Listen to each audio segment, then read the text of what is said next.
આજે હું તમને એક કાચબાભાઈની વાત કહીશ. એનું નામ છે લપલપ્યો કાચબો. જેમ આપણું નામ હોય ને તેમ પ્રાણીનું પણ નામ હોય ને. તો એ કાચબાનું નામ હતું લપલપ્યો કાચબો. સાંભળજો હા. એક હતું તળાવ. તળાવમાં માછલીઓ, દેડકા અને કેટલાક કાચબા રહે. એમાંનો એક કાચબો બહુ જ વાતુડિયો હતો.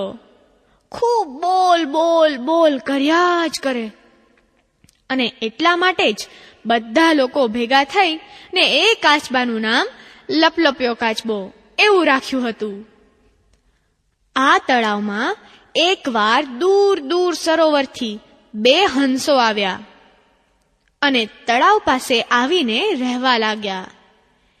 એ કાચબાભાઈને તેમની સાથે દોસ્તી થઈ ગઈ.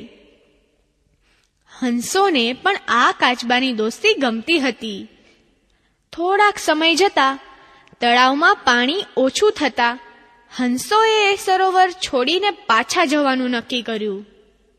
કાચબાને પણ તેમની સાથે જવાનું મન થઈ ગયું.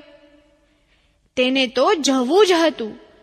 પછી કાચબાએ હંસોને વિનંતી કરી, હંસભાઈ, હંસભાઈ, મને પણ તમારી સાથે લઈ જાઓ ને. હંસોએ આ વિશે વિચાર કર્યો. પછી તેમને થયું કે લાવ, આપણે કાચબાને સાથે જ લઈ જઈએ. એટલા માટે હંસોએ એક લાકડી લઈ અને કહ્યું, કાચબાભાઈ, તમે આ લાકડીને વચ્ચેથી મોંમાં પકડજો. અમે તેને છેડેથી પકડશું અને તમને સરોવરની પાર લઈ જઈશું.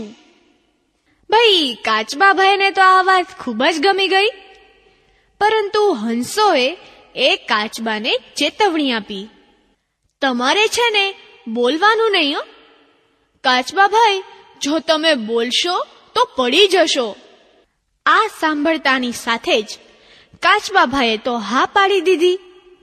કાચબાએ વચ્ચેથી લાકડી પકડી અને હંસોએ બંને છેડા મોંમાં લીધા અને પછી એને ફર કરતા ઉડ્યા. કાચબાભાઈને તો મજા પડી ગઈ.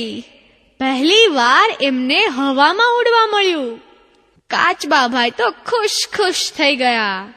હંસોની સાથે કાચબાભાઈ ઊંચે ઊંચે ઉડતા જાય. હંસોની સાથે કાચબાભાઈ ઊંચે ઊંચે ઉડતા જાય. કેટલાય લોકોએ નીચેથી આ દ્રશ્ય જોયું અને એ લોકો તો છક થઈ ગયા. નવાઈ પામવા લાગ્યા અને એ લોકોને જોતાની સાથે જ કાચબાભાઈને તો ભાઈ બોલવાનું મન થયું. પણ કરે શું? એટલામાં નીચેથી એક માણસ બોલ્યો, આ કાચબો લાકડી છોડી દે ને તો એના તો રામ રમી જાય. આ સાંભળી કાચબાથી તો રહેવાયું જ નહીં અને તે બોલી ગયા, તારે શી પંચાલ.